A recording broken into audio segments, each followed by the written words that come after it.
Oh, how the mighty have fallen.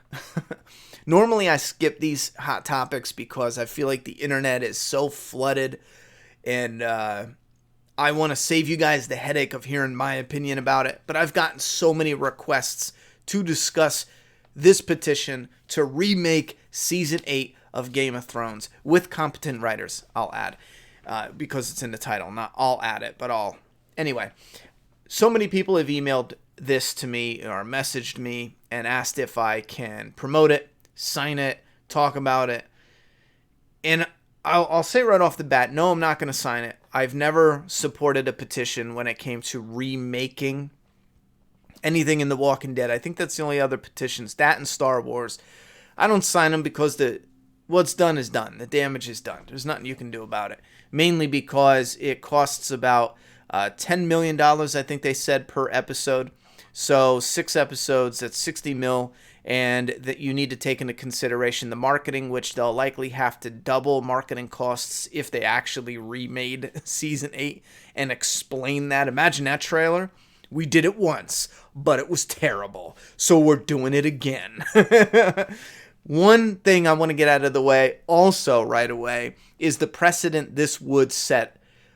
As much as I would crave a season 8, and again, this has nothing to do with my expectations because I didn't care about any of those crazy-ass theories floating around.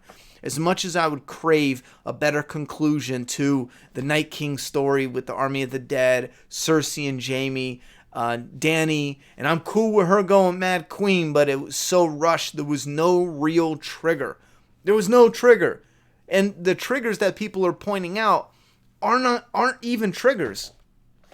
I'm going to lose track of what I'm trying to say, but the precedent, and then we'll go to the triggers.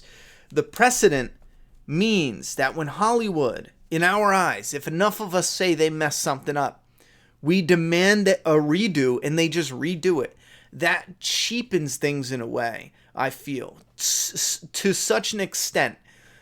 I think it leads down a dangerous path.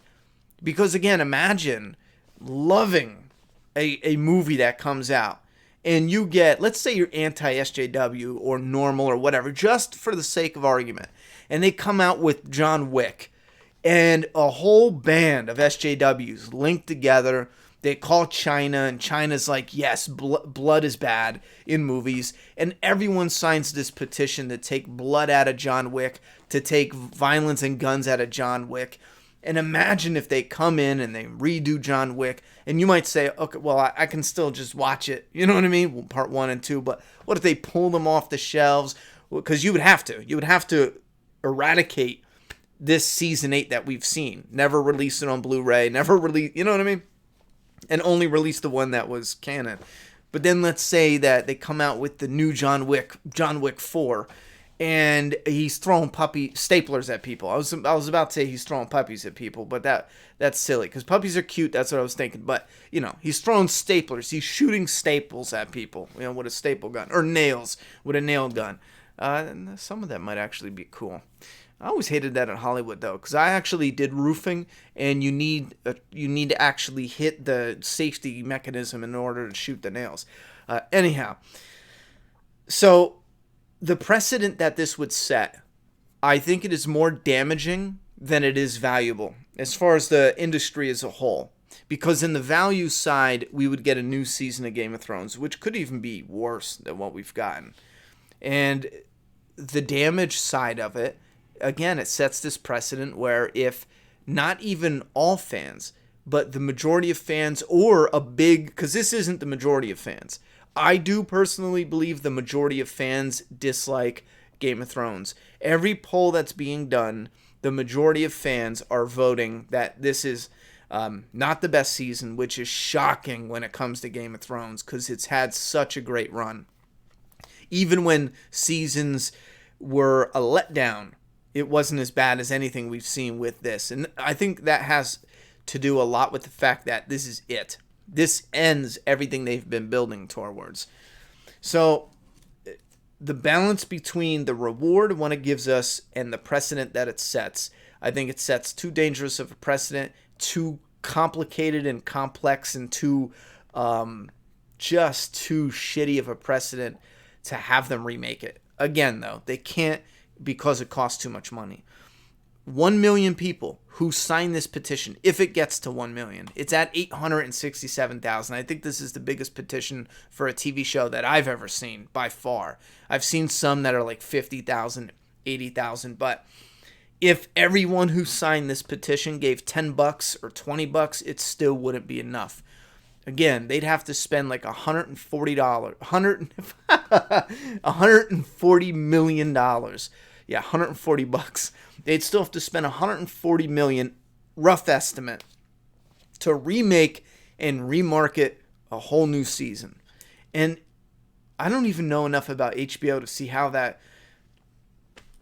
would even work. I mean, what if they can't get all the cast and crew back? I don't know. Anyhow, real quick, back to the triggers before I forget. One of the biggest things that they ruined with Dany, I didn't mean to bring it up in this video, but since I mentioned it, we're just going to talk about it. A lot of people are talking about triggers. Her being a mad queen, fine, that's acceptable.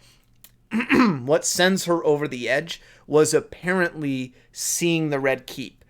So, again, that's why it's so rushed, where anything simple could have been thrown in there. Where not all scorpions... How did Qyburn know all the scorpions got destroyed? Did he actually go out and look around and count? Could he see from where he was at? What if they weren't all destroyed? What if we saw a quick shot of a random civilian near one of the remaining scorpions that was maybe sides of it were charred and they thought it was ruined, but it wasn't. And one of the random civilians pulls off the melted corpse of whoever was on it. It's still armed, and he's like, she's going to kill us all. She's going to burn us all down. This is, whatever. Add a line in there that shows that these civilians just think this enemy is here to wipe them all out no matter what. And he's like, we have to do something. He gets in.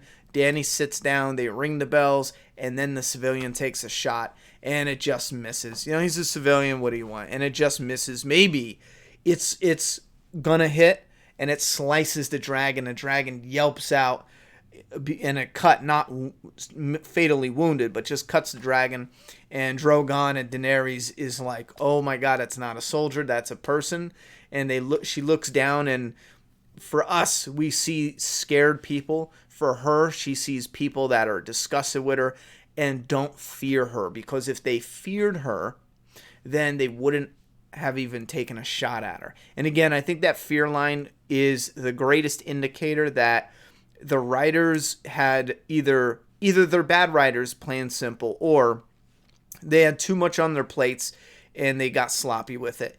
When Dany kisses Jon and Jon pulls away after saying, I love you, you're my queen, what more can I say? After doing all that, she kisses him and he backs away like she just ate the biggest piece of garlic pizza. You know what I mean? And there's no dialogue, and she says, fine, let it be fear. That's probably one of the worst written scenes I've seen in a show like Game of Thrones. I mean, some are going to argue with me, but hear me out here. That's worse than that line that gets made fun of. You need a good girl, but you want the bad pussy. It's such a terrible line. That's worse than that. Why? Because in that moment, you need the explanation. You need something. He's not going to just, this is someone he says he loves. That's his queen. He already boned her. He already sucked her tongue like fucking a dozen times. Like, come on now. It's those moments that are forced and rushed that a lot of fans have a big problem with. And you can even tell some of the actors. Emilia Clarke, who plays Dany. This is the full one. Wait, I'm going to play some for context. Just been making the best season ever. Ever. What she said. Which I have to say, she showed up in Game of Thrones in season 1, and I didn't like her. I'll be honest. I thought she was kind of a little bit weak as an actress. All through the seasons, I kind of felt that. I didn't really care about Dany. Whatever they decided to do with her, I was cool with. She started to win me over with giving up her dragon, but then doing the double cross, and then like other certain things she did. I was like, okay. And then Emilia Clarke started growing on me. And then she was in like Terminator, and I was like, oh my god, that's just let's not talk about that. But in this interview, she is so charismatic and fun. I got a crush on her just from this one interview alone. So that makes it even worse what they did with her character again because of how rushed it is. Imagine. Now it makes sense that she walked around London for like 3 hours just in a state of perpetual shock. Ever. So they talk about we were busy. We were filming the best season ever. And then it was final. So sad. Takes are we gonna? They're talking about 4 takes. doing all different takes. On like what was supposed to be my last day. Goodbye any more time. I mean, I don't mind. It was sad. Say that playing Khaleesi almost like I missed shooting it. those final scenes. Oh yeah, right here it is. Yeah. She didn't say yes. She asked her. They talk about they had to say goodbye like multiple times because they had to come back for reshoots and stuff. And the girl here asked, what did they think when they read their final lines? I want to put context to the best season ever because people are saying it like she just come out and she's shitting on the show. I think it's a sideways shitting on the show. Best season ever. I will say, I knew a girl, I was friends with a girl who is just like her in this moment. I guarantee it, all three of them are stoned out of their fucking mind. They're high as shit. They probably smoked the fattest blunt and then walked out here. You could just tell. She got the high eyes. She's like the quiet stone type, just examining everything. And she's like the goofy munchies, What was it like shooting silly. those final I'll bet you $1,000 they stone like out of their fucking mind. scenes though, and you Or at least knew just high as shit. It was final. So sad. So sad. But then everyone gets ready. But for the that's the emotion. context to what everyone's floating around about her just being like, ugh, it's the best season ever. Originally, she said we were so busy we were filming the best season ever. And then she was actually connecting back to that. And I said it was a sideways sitting on the show because you could tell, man, she's just not happy with what they did with her character. And I think they could have done something with her character. But again, the triggers, let's go back to the triggers. There is no real trigger. Don't say it's Missandei getting her head chopped off. Dany was the one who forgot. The showrunners said after the episode, Dany forgot about the Iron Fleet.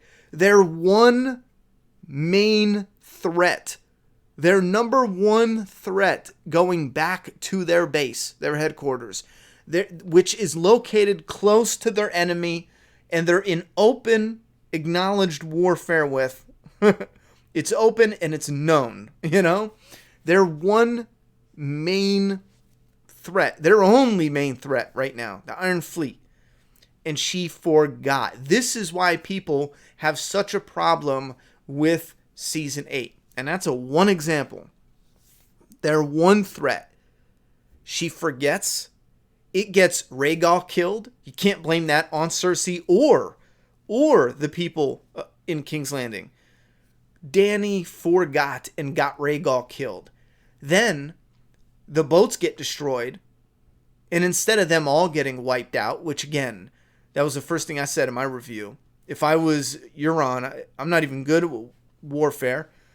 I would have wiped them all out. Why not? They're in the ocean, going to the shore. Just go and, send a group to board the whatever, it's so stupid. And the only person they get is Missandei. They fish her out of everyone, out of the water. And so, again, Rhaegal and Missandei, Dany got them killed. You can even say Tyrion as well and her advisors for not saying, hey, let's keep an eye out. But Dany was in the sky on the dragons with a clear view. And again, shit like this is why fans are saying the writing is so bad. Dany got them killed.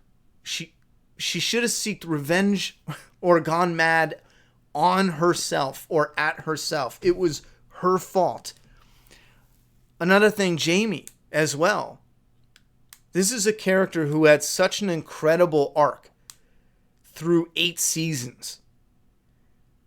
And when we bring Jaime up, I know a lot of people just think we're going to get the generic, he was a bad guy but turned into a good guy. I think it's more complicated than that. It's not just simply Jaime's a good guy. No, he's not a good guy, you know? He still has his issues. But he has traded where he was 80 bad, 20 good previously. He's now like 70 good and 30 bad. It's like a heavy flip, or at least 60 good, 40 bad. He's still a complex character. The only reason Jaime left Winterfell and got captured was to have Tyrion killed by Cersei or thrown in jail by Cersei. We don't know yet. I'm telling you right now, that's the only reason he was captured, is to get Tyrion in trouble. It is so plainly obvious and predictable. It is fucking sad. On top of that, Jaime only goes and dies with Cersei because what? They're twins. They came into this world together, and they're going to leave this world together. That is it. After all the development with this character, the writers said one thing. They're twins. They'll die together. How? Dust and debris? Yeah. I got hit with a brick once. That hurt. Let's do a big brick. You know what I'm saying? And you could do the symbolism all you want. They should have added something, like I mentioned before in a video, about just having some other way to do that. But I'm just going to go off on a tangent here.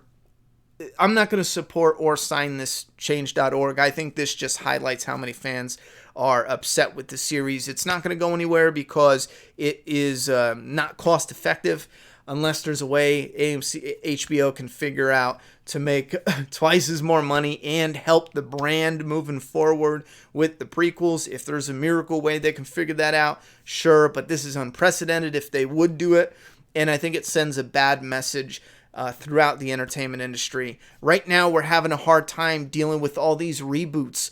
Imagine having reboots and remakes. You know what I'm saying? Like, what world is this? Do it right the first fucking time. You guys are getting paid millions of dollars. Just do it right the first fucking time. How's that? As far as the fans, either like it or don't.